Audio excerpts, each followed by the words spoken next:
ஹாப்பியா, ஹெல்தியா, ஜாலியா ஒரு life. Lanco Harmonia Pavilion Senior Living Apartments at Sri Perambatoor 2 BHK just 49 lakhs. Call 7717273747. 3 மாதங்களிலே தேர்தல் வர இருக்கிறது. சட்டப்பேரவை தேர்தல் வர இருக்கிறது. இந்த தேர்தலிலே மிக முக்கியமான இந்த தேர்தலுக்கு மற்ற தேர்தல்களைப் போல ஒரு அரசியல் முக்கியத்துவம் ஏதோ இவர்கள் போய் அவர்கள் வந்தார்கள் என்று சொல்லக்கூடியது அல்ல. இந்த பிரச்சாரம் என்பது இருக்கிறதே நம்முடைய நாட்டிலே மிக முறைகேடாக நேரடியாக திராவிட முன்னேற்ற கழகத்தினுடைய தலைமையிலே இருக்கிற கூட்டணியை அசைக்க முடியாது, இதனை ஒருபோதும் தொட்டு பார்க்க முடியாது, தோற்கடிக்க முடியாது என்ற காரணத்தால் தான் குறுக்கு வழிகளை நினைக்கிறார். நம்முடைய மக்கள் ஏமாந்து விடக்கூடாது என்பதைத்தான் எச்சரிப்பதை போல நாங்கள் இந்த பணியிலே இதை செய்து கொண்டிருக்கிறோம். அதைத்தான் அருள் கொடுத்து எண்ணி பார்க்க வேண்டும். ஏன் வடக்கிருந்து அவ்வளவு பெரிய முயற்சி? ஏன் இங்கே இருக்கிற விபீஷணரை தேடுகிறார்கள், இங்கே இருக்கிற சுக்ரீவன்களை ஏன் தேடுகிறார்கள்? எண்ணி பார்க்க வேண்டும். மிக முக்கியமாக 2 கொள்கைகள், வித்தியாசமான கொள்கைகள், 2 கொள்கை அடிப்படையில். RSS உடைய கொள்கை என்ன? நன்றாக RSS உடைய கொள்கை மனு தர்மத்தை, ஜாதியை வரக்கூடிய மனு தர்மத்தை அரசியல் சட்டம் வகிக்கின்ற இந்த இடம் இருக்கிறது அல்லவா, இந்த அரசியல் சட்டம், இந்த அரசியல் சட்டத்தினுடைய இடத்தை மனு தர்மம் பெற வேண்டும். இதுதான் சுருக்கமா. இதை விரித்து எத்தனை நாள் வேண்டாம் பேசலாம். இந்த மனு தர்மம் என்ன சொல்லுகிறது? நம்முடைய நாட்டில் இது ஆரம்பத்தில் நமக்கு உகந்ததா, நம்முடைய பண்பாட்டுக்கு உகந்ததா என்று கேட்டால் கிடையாது. நம்முடைய பண்பாடு திராவிட பண்பாடு, மனிதநேய பண்பாடு, அனைவருக்கும் அனைத்தும், யாரும் ஊரே யாவரும் கேளீர், அதுதான் மிக முக்கியம். பிறப்பு ஒக்கும் எல்லா உயிர்க்கும், எல்லோரும் சமம், எல்லோருக்கும் அந்த வாய்ப்பு என்று சொல்வது நம்முடைய திராவிடம், தமிழ்நாடு, தமிழ் உணர்வுகள். இதுதான் இது. அதனால்தான் சொல்றோம், இந்த கொள்கை தான் இங்கு வேறு ஒன்று இருக்கிறது என்பதற்காக தான். அரசியல்ல வெவ்வேறு பெயர்கள் இருக்கலாம், ஆனால் எல்லோரும் நாங்கள் ஒத்தவர்கள். இன்றைக்கு திராவிட முன்னேற்ற கழகத்தினுடைய கூட்டணி ஒப்பற்ற முதல்வர் ஸ்டாலின் அவர்களுடைய தலைமையில அமைந்திருக்கிற இந்த கூட்டணியை பற்றி எல்லாம் செய்து இதை அவரை நீக்கலாம், இவரை நீக்கலாம், அவரை மாத்தலாம், இவரை மாத்தலாம் சொல்லி இருக்கிறார். மிகப்பெரிய அளவிற்கு எண்ணி பார்க்க வேண்டும். யாரையும் நீங்கள் அசைக்க முடியாது. இந்த கூட்டணி பலம் வாய்ந்த கூட்டணியாக இருந்து மீண்டும் திராவிட முன்னேற்ற கழக தலைமையில அமைந்திருக்கிற ஆட்சிதான் கோட்டைக்கு போகும். அது 26 பார்க்கலாம் சொல்வதற்கு என்ன அடிப்படை? நம்முடைய தோழர்கள் இந்த மிகப்பெரிய அளவு வடக்கே இந்தியா கூட்டணி என்று சொன்னாலும் தமிழ்நாட்டை பொறுத்தவரை திராவிட முன்னேற்ற கழகத்தினுடைய கூட்டணியில அவர்கள் என்னென்னவோ செய்து ஊடகங்கள் அதற்காகவே சில பேர் ஒரு கூலி போட்டான மாதிரி சிலர் பிடித்திருக்கிறார்கள். பொய்யும் புரட்டும் அவதூறுகளையும் பரப்புகிறார்கள். அவர் வந்து விட்டார், இவர் வந்து விட்டார், அவர் மாறப்போகிறார், இவர் வெளியே போகிறார்கள், அவருக்கு அங்கே அழைப்பு இருக்கிறது என்று நீங்கள் எவ்வளவு கதை எழுதினாலும் அவைகள் ஒருபோதும் இந்த கூட்டணியை அசைக்க முடியாது. இதிலே ஓட்டை போட முடியாது, தேட்டை போட முடியாது.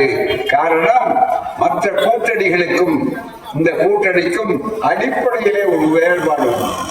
என்ன அந்த வேறுபாடு என்றால், மற்ற இடங்களிலே, மற்ற நேரங்களிலே இங்கே இருக்கிற மற்ற கூட்டணிகளிலே பதவி கூட்டணிகள். ஆனால் திராவிட முன்னேற்ற கழகத்துடைய தலைமையிலே மார்க்சிஸ்ட் கம்யூனிஸ்ட் ஆனாலும் அதே போல மற்ற நண்பர்களானாலும் இங்கே கொள்கை கூட்டணியாகத்தான், இது கொள்கைக்காக ஒன்றுபட்டிருக்கிறோம். ஆனால் இந்த கொள்கை உணர்வுகள் தான் எங்களை சேர்த்திருக்கே தவிர எத்தனை இடங்கிறத பொறுத்து இந்த கூட்டணி இல்லை. யாருக்கு இடம் தமிழ்நாட்டிலே வர வேண்டுமோ அதை பாதுகாக்க வேண்டிய என்ற கொள்கை கூட்டணி தான் இந்த கூட்டணி. ஆகவேதான் இந்த கூட்டணியை நாம் மிகப்பெரிய அளவுக்கு ஆட்சிக்கு வர வேண்டும் சொல்லுகிறோம் என்றால், இந்த தேர்தலில் மிக முக்கியமாக இந்த கூட்டணியின் நோக்கம் இது அடுத்த தேர்தலை பற்றி மட்டும் நாம் வருகின்ற தேர்தலை பற்றி மட்டும் கவலைப்படுவதில்லை.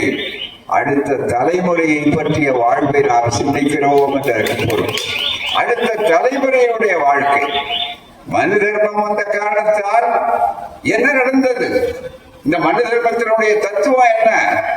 பிறவி பேதம், நேர் எதிரான கொள்கை. அனைவரும் சமம் என்பது திராவிடம். பிறவியினால் பேதம் உண்டு. கடவுள் தான் அந்த பேதத்தை உண்டாக்கினார். 4 ஜாதியை நானே உண்டாக்கினேன், பகவான் கிருஷ்ணன் கீதையிலே சொல்லி இருக்கிறான் என்று இந்த ஜாதிக்கு பாதுகாப்பு கொடுக்கிறார். மிக முக்கியமாக சதுர்வர்ணம் மயா சிருஷ்டம், இதுதான் மிக முக்கியம் என்று சொல்லுகிறார்கள். இன்னொருவர் சொல்கிறார், பிரம்மா கடவுளுக்குள்ளே பெரிய போட்டி. அங்க பிரம்மா தலையில பிறந்தான், தோல்ல பிறந்தான், தொடையில பிறந்தான், காலில் பிறந்தான். அந்த பிரம்மா அவனவர். இது மனு தர்மத்துல காலில். அதுதான் அம்பேத்கர் அழகாக சொன்னார், படிக்கட்டு ஜாதி முறை. வேதம்னா கிரேடட் இன்இக்வாலிட்டி என்று சொல்லக்கூடிய இந்த வேதத்தை உருவாக்கி வைத்திருந்த நேரத்திலே தான் நம்முடைய நீதி கட்சி தலைவர் டாக்டர் நாயர், அவர் பிரபலமான டாக்டர், லண்டன்ல படித்தவர். அவர் சொன்னார், ஒரு முறை நல்ல நகைச்சுவை பேச்சாளர் சொன்னார், நான் லண்டன்ல எவ்வளவோ ஆபரேஷன் பண்ணி இருக்கிறேன், ஆனா இத்தனை இடத்துல பிறந்த மாதிரி இந்த மாதிரி ஒரு ஆபரேஷன் நான் இதுவரை செய்ததே இல்லை, பார்த்ததே இல்லை என்று அவர் சொன்னார். அப்படிப்பட்ட ஒரு கர்ரத புரணியை கிளப்பி விட்டு அந்த ஜாதியை சொல்லி அந்த ஜாதிக்குள்ளே நம்மை வகைப்படுத்தி அந்த ஜாதிகளை எல்லாம் பிரித்து வைத்த நேரத்திலே தான் அவர்களையெல்லாம் ஒன்று சேர்ந்து யாதும் ஊரே யாவரும் கேளி என்ற தத்துவத்தை உருவாக்கியதற்கு பெயர்தான் திராவிடம். அதை நடைமுறையிலே செய்வதற்குத்தான் நம்முடைய திராவிட மாடல் ஆட்சி. இன்னைக்கு எல்லோரும் சமம் சொன்னாரு. ஏன் பெரியாருடைய பிறந்த நாள் விழாவை சமூக நீதி நாள் என்று கொண்டாட சொன்னார் இன்றைய முதல்வர் அவர்கள்? அதிலே உறுதி எடுத்த போது ஒரே வாக்கியம், அனைவருக்கும் அனைத்தும். இந்த அனைவருக்கும் அனைத்தும் ஏதாவது மேல இருக்கிறதா? உயர் ஜாதிக்காரர்கள் என்று தங்களை இன்னமும் ஆணவத்தோடு சொல்லிக் கொண்டிருக்கக்கூடிய பார்ப்பவர்களுக்கு கூட நாம் திராவிட சங்கம் வச்சிருக்கேன், நாங்கள் எப்படி இருக்கிறோம் என்றெல்லாம் பேசிக் கொண்டிருக்கக்கூடியவர்களுக்கு கூட அவர்களுக்குரிய பங்கு அவர்களுக்கு. யாருக்கு பட்டினி போடணும்னு சொல்லல. 3% நீ 3% எடுத்துக்கொள். அனைவருக்கும் அனைத்து. இந்த அனைவருக்கும் என்று சொல்லக்கூடிய அளவிற்கு அனைவருக்கும் அனைத்து மட்டுமல்ல, அனைவரையும் அனைத்தும். அதுதான் மிக முக்கியமானது. யாரையும் வேற்றுமைப்படுத்தவில்லை. ஆனால் நீங்கள் எட்டியவரில் தொடாதே, பார்க்காதே. உலகத்தில் எந்த நாட்டிலாவது சுதந்திரம் பெற்ற நாட்டில், சுயராஜ்யம் பெற்ற நாட்டில் தீண்டாமை மட்டுமல்ல, வெளிநாட்டுக்காரனுக்கு விளக்க முடியல, அங்கே கொண்டு போய் இதை உண்டாக்கிட்டார். அதுதான் மிக முக்கியம். அன்டச்சபிலிட்டி, அன்சீயபிலிட்டி, அன்அப்ரோச்சபிலிட்டி. தொடாதவர்கள், பார்க்க கூடாதவர்கள், நெருங்க கூடாதவர்கள். இப்படி ஒரு கோதை வைத்திருந்ததை அழித்து ஒழித்து அதை துடைத்து எறிவதற்காக பிறந்ததுதான் திராவிடம். அதை செயல்படுத்துவதுதான் திராவிட மாடல். எல்லோரும் படிக்க வேண்டும். சூத்திரனுக்கு எதை கொடுத்தாலும் படிப்பை கொடுக்காதே சொன்னது RSS தத்துவம், மனு தர்மம்.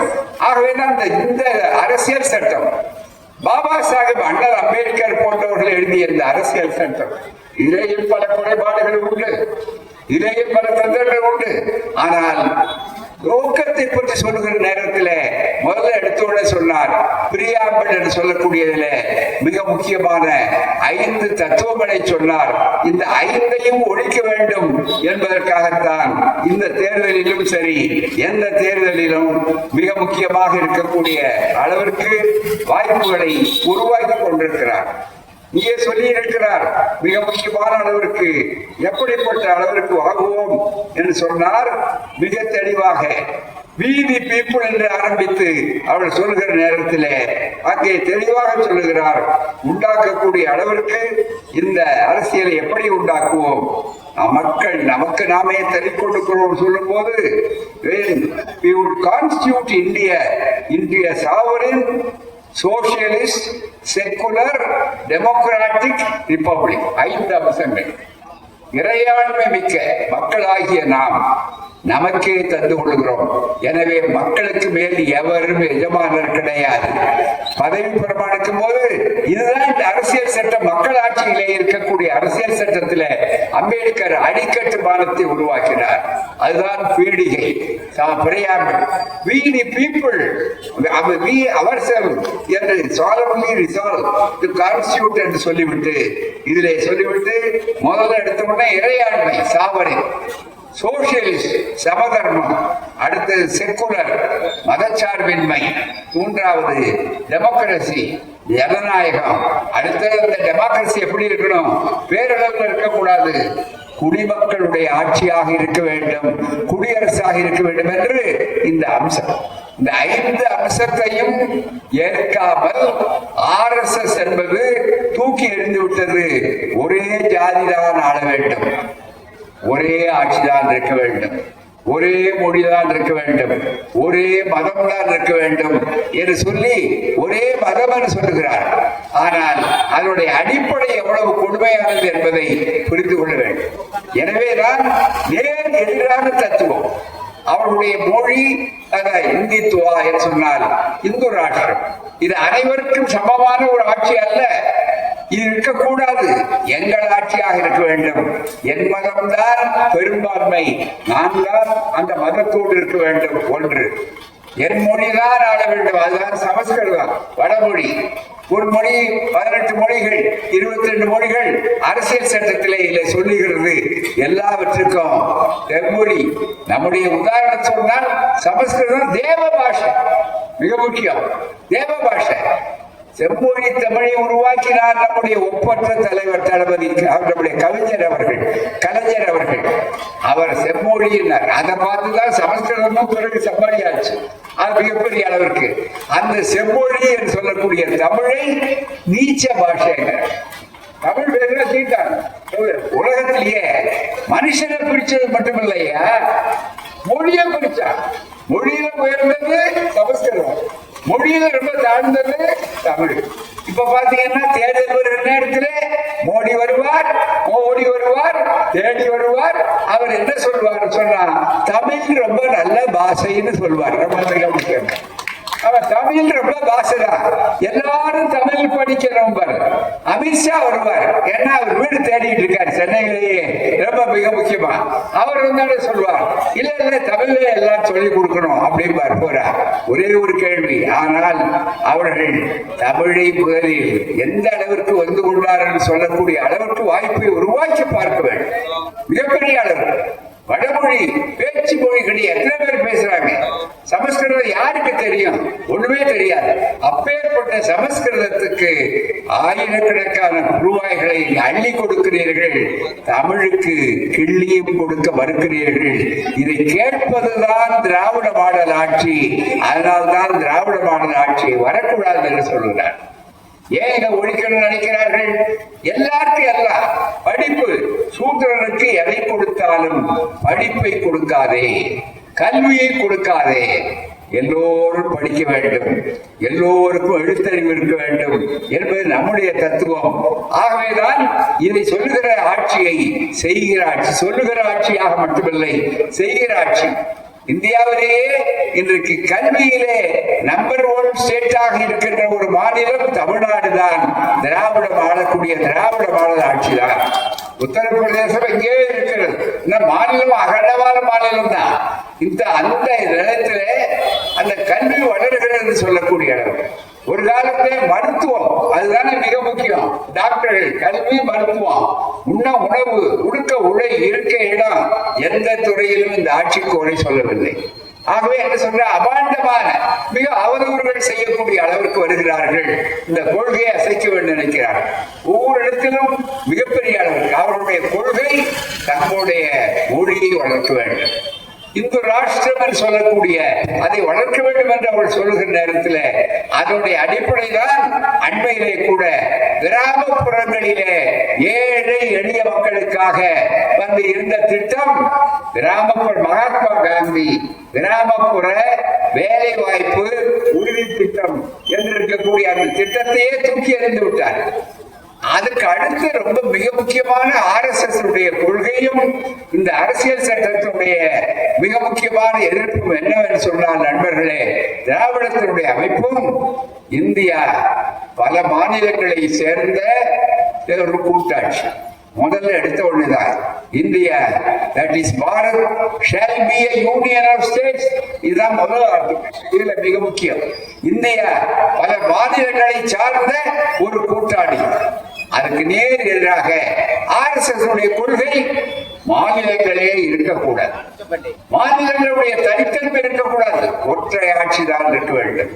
நாங்கள் தான் எஜமானர்களாக இருப்போம், நீங்கள் எல்லோரும் அடிமைகளாக இருக்க வேண்டும். நீங்கள் எங்களுக்கு கப்பம் கட்டுவதை போல எல்லா உணர்வுகளையும் கொண்டு வார்கள் சொல்கிறார்கள். இதை இந்தியாவிலே வலிமையாக எதிர்த்து நாங்கள் ஒருபோதும் உங்களை தலைகுனிய விடமாட்டோம் சொல்லி ஒருவர் துணிச்சலாக சொல்லுகிற ஒரு ஆட்சி திராவிட மாடல் ஆட்சி. அதனுடைய ஒப்பற்ற முதல்வர் ஸ்டாலின் அவர் சொல்கிறார்கள், ஒருபோதும் நாங்கள் நீங்கள் என்ன மிரட்டினாலும் எந்த தொந்தரவு கொடுத்தாலும் நாங்கள் அதை பற்றி கவலைப்பட மாட்டோம், எதிர்த்து நிற்போம் என்று முதுகெலும்போடு இருக்கக்கூடிய ஒரு ஆட்சி. காரணம், இது சுயமரியாதை மண், இது பெரியார் மண், இது பகுத்தறிவு மண், சமூக நீதி வளர்ந்து மற்றவர்களுக்கு இடம் காட்டக்கூடிய மண். ஆகவேதான் நேர் எதிரானது. எப்படி வெளிச்சத்தில் நேர் எதிரானதோ அதுபோல இந்த எதிரானது எப்படியாவது அழிக்க வேண்டும் என்று சொல்லித்தான் இப்ப தேர்தலில் இந்த வேலைகள் வந்தார். அவளுக்கு தெரிஞ்சு போச்சு, கூட்டணிக்கு கதவை திறந்து, முன்கதவை திறந்து, வெளிக்கதவை திறந்து, ஜன்னலை திறந்து எங்கேயோ வாங்க வாங்கினாங்க, ஒருத்த இடங்களையும் வரல. தெரிஞ்ச உடனே யாரை மிரட்டா இருக்கார்களோ, யார் யார் மேல வழக்கு போட்டு வச்சிருக்கார்களோ அவர்களை மட்டும் சேர்ந்து அவர்களை மிரட்டி மிரட்டி வருகிறார்கள். இப்ப கூட புதுசா யாராவது வந்தா அவரை மிரட்டலாமான்னு பாக்குறாங்க. ஆனா இந்த மிரட்டலுக்கு அஞ்சாத பனங்காட்டு நரிகள் சலசலப்பு கஞ்சாது என்று ஒரு பழமொழி உண்டு. ஆனா நாங்கள் நரிகள் அல்ல, சிங்கங்கள். அதுதான் மிக முக்கியம். உதாரணத்துக்கு தத்துவத்துக்கு அதை சொல்றமே தவிர நரிகள் அங்கதான் இருக்கு, அதுதான் மிக முக்கியம். ஆகவே அவர்கள் என்ன செய்தாலும் நீங்கள் ஒருபோதும் அதை நீங்கள் உங்கள் நோக்கத்தை அடைய முடியாது. அதனாலதான் இங்க என்ன காந்தி பேர் எடுக்கிறது என்ன அர்த்தம்? மாநிலங்களே இருக்கக்கூடாது, மாநிலங்கள் நோ கோல்வார்க்கர் அவருடைய தத்துவங்கள் சொல்றாரு, ஒற்றை ஆட்சிதான் இருக்கணும் மிக அளவிற்கு என்று சொல்வதில்லை அந்த தத்துவம். எனவே பண்பாட்டு படையெடுப்பு, ஜாதி காப்பாற்றப்பட வேண்டும், பெண்ணடிமை நீக்க வேண்டும். உதாரணம் சொல்லுங்கள், பிஜேபி வேணும்னா பெண்களை ஓட்டுக்காக போட்டிருப்பார்களே தவிர RSSல எந்த பெரிய பொதுப்புக்கும் பெண்களுக்கு இடமில்லை சொல்லட்டும். ஆனா திராவிட முன்னேற்ற கழகம், திராவிட கழகம், திராவிட இயக்கம், கம்யூனிஸ்ட் கட்சி எதுவா இருந்தாலும் இதிலே முழுக்க முழுக்க இங்கே வேதம் இல்லை, பெண்களுடைய உரிமைக்குத்தான் போராடுவோம் சொல்லி பெண்களுக்கு சொத்துரிமையில இருந்து எல்லா உரிமைகளையும் படிப்புரிமைகளையும் கொடுத்து மேலே உட்கார வைத்திருக்கிற ஆட்சி திராவிடர் ஆட்சி. இதையெல்லாம் பார்த்த உடனே அவளால் ஜீரணித்துக் கொள்ள முடியவில்லை. மற்ற இடங்கள்ல மிரட்டின உடனே போயிட்டா, பதவியை காட்டின உடனே போயிட்டா, பணத்தை காட்டின உடனே சொல்லிட்டா, அங்கே பஞ்சமே இல்லை. ஆனா நீங்கள் எதை காட்டினாலும் ஒருபோதும் ஏமாறாத கூட்டம் தான் தமிழ்நாட்டில் இருக்கிறது, சுயமரியாதை மண்ணிலே இருக்கிறது. அதை பார்த்த உடனே வேற வழி இல்லை. ஆகவேதான் என்ன செய்கிறார்கள், இப்ப மிரட்டலாம் நினைக்கிறாங்க, நினைக்காது. அதுதான் புரிந்து கொள்ளணும். திரிசூலம், இந்த திரிசூலம் பாருங்க, கடவுள்கள் மத்தியில நட்டு வச்சிருப்பாங்க. அது ஒண்ணும் இல்ல, அது பாட்டுக்கு அசையம். தேரோட சபரிமலையிலேயே பாத்தீங்க, நிறைய தங்க ஓடுன்னு சொல்லி தங்கத்தையே காட்டாத போறான். இவ பெரிய பூசாரியை தான் முதல்ல கைது பண்ணிட்டு போறான். அதான் முக்கியம். கடவுளும் பார்த்துட்டு தான் இருக்காரு. அவள்லாம் தவறு வரணும் இல்லை. அதனால எதை பற்றி கவலை இல்லை. அவர்கிட்ட அன்பு இருந்ததுன்னா அது திரிசூலம் தான் இல்லை. ஆனா இன்றைய அரசாங்கம், மோடி அரசு இருக்கிறது, RSS உடைய உத்தரவுப்படி நடக்கக்கூடிய அரசு, அந்த அரசு என்ன செய்கிறது, முதல்ல திரிசூலத்தை வச்சிருக்கு. ஒண்ணு திரிசூலத்தினுடைய ஒரு அம்பு எது, இன்கம் டாக்ஸ், வருமானத்துறை. இரண்டாவது குற்றம் என்ன, CBI. மூன்றாவது அமலாக்கத்துறை அப்படி சொல்லக்கூடிய அளவிற்கு. இந்த மூன்றையும் காட்டியது போதாதுன்னு சொல்லி இப்ப அதுக்கு இன்னொரு ஆயுதமாக தேர்தல் கமிஷனையும் சேர்த்து வைத்தார்கள். அதற்கு ஒரு நாலாவது, அது நாலாவது போகன்னு அஞ்சாவதாக நீதிமன்றங்களிலும் சிறிய பெரிய அளவிற்கு காவியை கொண்டு வரலாம் என்று சொல்லி இன்னொரு குத்து குத்தான். ஆனால் நீங்கள் குத்தினாலும் உங்களுடைய திரிசூலம் உடையுமே தவிர உங்களுடைய அடக்குமுறைகளுக்கு யாரும் அஞ்சக்கூடியவர்கள் கிடையாது. 1000 அடக்குமுறைகளை பார்த்தவர்கள். நெருக்கடி காலம் வந்த நேரத்தில் நாங்களாம் விசாவில் இருந்தவர்கள். ஸ்டாலினுடைய முதலமைச்சர் தாக்கப்பட்டு மேலே விழுந்த போது நண்பர்களே யார் என்று கேட்டார். ஸ்டாலின் என்று அந்த அறையில இருட்டறையிலே சொன்ன போது வாங்க தம்பி என்று அன்றைக்கு அவருடைய உடல் ரத்தம் சிந்தியதை தொடைத்த கைதான் இந்த கை. அன்று மிக முக்கியம். மற்ற கைகள் எப்படி இருந்தாலும் இந்த கை எப்போதுமே ஆடாது அசையாது என்ற காரணத்துக்காக தான் பணியா என்பது வித்தியாசம் பார்க்க முடியாது, பார்க்கக்கூடிய அளவில் இருக்கிறோம். மிகப்பெரிய அளவிற்கு இன்னைக்கு நினைத்து பாருங்கள், எவ்வளவு சோதனைகளை தாண்டி இருக்கிறோம். இந்த இயக்கம் தொடங்கப்பட்டது பதவிக்காக அல்ல, மக்கள் உதவிக்காக, மக்களுடைய எழுச்சிக்காக. இந்த இயக்கத்திலே ஆட்சி வேண்டும் என்று சொல்வது ஆட்சிக்காக அல்ல, இந்த கொள்கைகளை செயல்படுத்த வேண்டும் என்பதற்காகத்தான் அதை செய்கிறார். குற்றம் சொல்ல முடியல. எல்லாமே மிகப்பெரிய அளவிற்கு. ஒரு உதாரணத்துக்கு சொல்றேன். மிக முக்கியமாக இன்றைக்கு ஒரு பெரிய உதாரணம் சொன்னா நான் எதிர்பார்க்கிறார்கள் யாரையாவது வளைக்கலாமா அப்படின்னு நினைக்கிறார்கள், முடியவில்லை. அப்போது இப்போது என்ன சொல்லுகிறார் என்றால், சில பேர் மீது வழக்கு இருக்கிறது. அதை பார்த்த உடனே இங்கே நம்முடைய அவதூறுகளை பரப்பலாம், பொய் புகார்களை சொல்லலாம் என்று நினைக்கிறீர்கள். அந்த பொய் புகார்கள் ஒருபோதும் விளங்காது. விலை கொடுப்போம் என்ன விலை கொடுத்து ஏற்கனவே அந்த பல அவதூறுகளை பார்ப்போம். அந்த நெருக்கடி காலத்துக்கும் இன்றைய நெருக்கடிக்கும் ஒரு வேறுபாடு உண்டு. அந்த நெருக்கடி மோசமானதுதான் நாங்கள் அனுபவித்து சொன்னாலும் நாணயமானது. இப்ப அறிவு நாணயமே இல்லை, அதுதான் மிக முக்கியம். வெறுவிகள் தந்தை பெரியார் காலத்துக்கும் பேரறிஞர் அண்ணா காலத்திற்கும் பெருந்தலைவர் காமராஜர் காலத்திற்கும் அதுபோல மிக முக்கியமாக இருக்கக்கூடிய நம்முடைய அதாவது கலைஞர் காலத்திலும் அங்கே இருந்த எதிரிகள் இருக்கிறார்களே, அவருடைய எதிரிகள் தான், கொள்கை எதிரிகள் தான். அந்த எதிரிகளுக்கும் இப்போது இருக்கிற எதிரிகளுக்கும் அவரோடு சேர்ந்த உதிரிகளுக்கும் சேர்த்து அரசியல் நாணயம் கிடையாது, நேர்மை கிடையாது. அது பொய்யான புகார், தவறா சொல்வார்கள். எனவேதான் உள்ளொன்று வைத்து புறமொன்று பேசுவோர் உறவு கலவாம இருக்க வேண்டும் என்று சொன்ன வள்ளலார் மண் இந்த மண். ஆனால் உள்ளொன்று வைத்து புறமொன்று செய்வதற்கு பெயர்தான் RSS, அதுதான் மோடி ஆட்சி. ஆகவே வருவார். மிக முக்கியமா அந்த அரசியல் சட்டத்தை இன்றைக்கு எல்லா வகையிலும் தூக்கி எடுத்து விட்டார்கள். மாநில உரிமைகள் கிடையாது, மற்றது கிடையாது. மகாத்மா காந்தி பேர் கூட இருக்கக்கூடாது என்று சொன்னார்.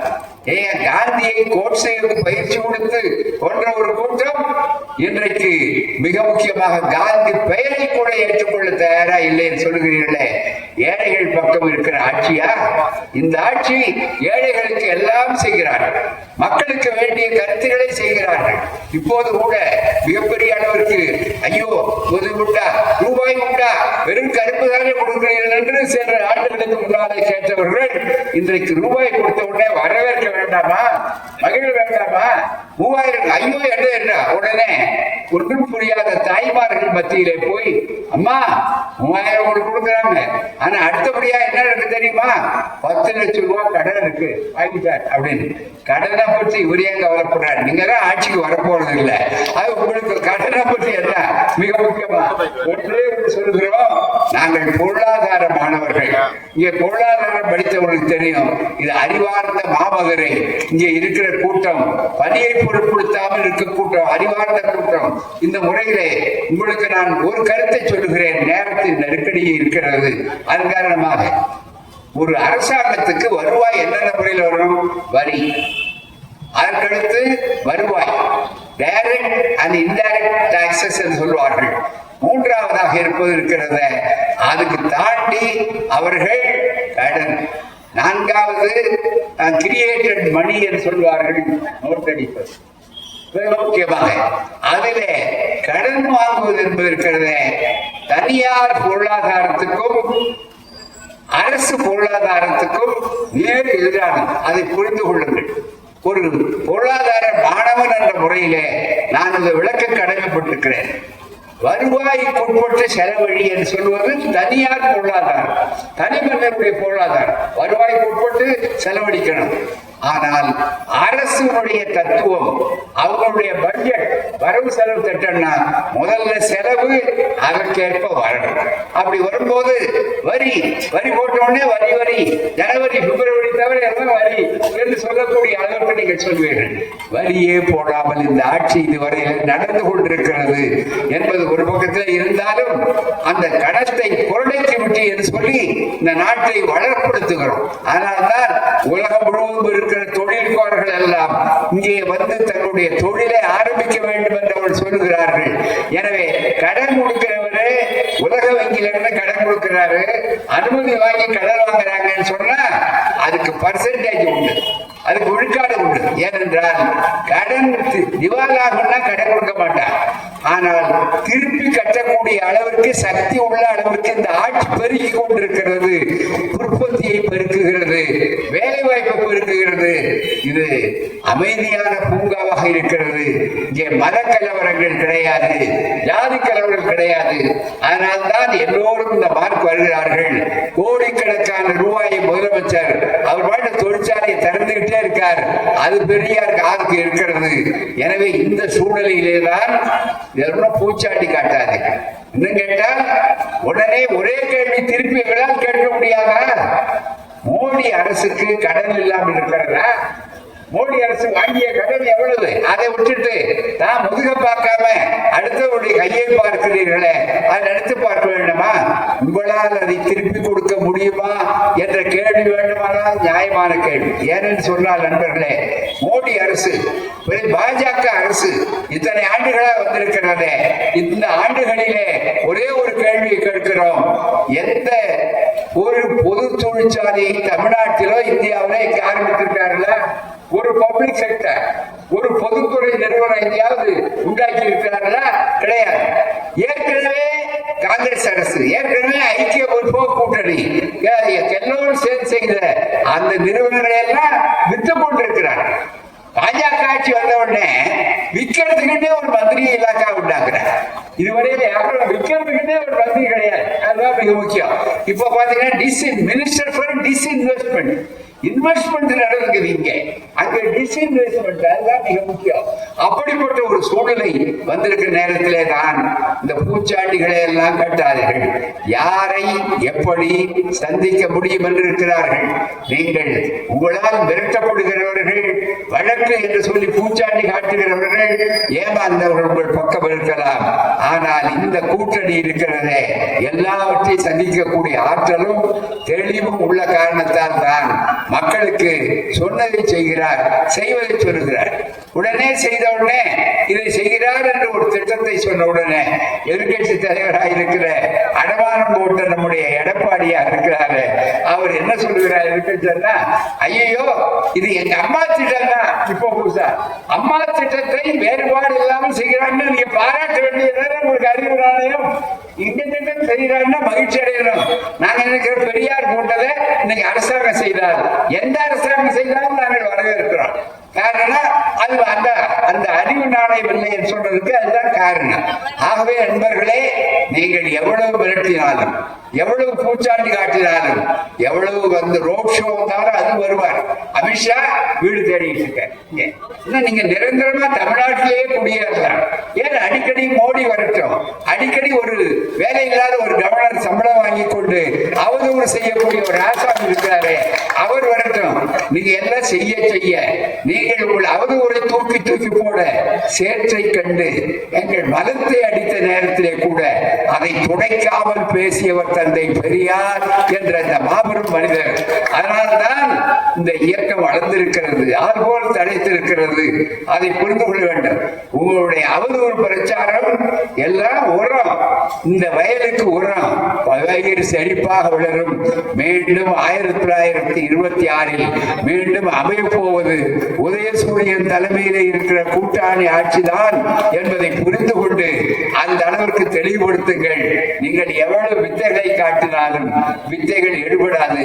அதற்கு பக்குவம் உள்ளவர்களாக இருக்கிறார்கள் என்பதுதான் மிக முக்கியம். நேரத்தின் கட்டுப்பாட்டை கருதி நான் இதை மீற விரும்பவில்லை. காரணம், நீங்கள் இதை கேட்க வந்திருக்கிறீர்கள், பார்க்க வந்திருந்தீர்கள், போயிருப்பீர்கள். ஆகவேதான் உங்களுக்கு கருத்தை சொல்வது என்னுடைய கடமை என்று சொல்லி வாய்ப்பளித்த உங்களுக்கு நன்றி கூறி விடைபெறுகிறேன். வணக்கம். மீண்டும் வரும் ஆட்சி, மீண்டும் வருவதில் மீண்டும் வரும் திராவிட முன்னேற்ற கழக ஆட்சி. நன்றி, வணக்கம்.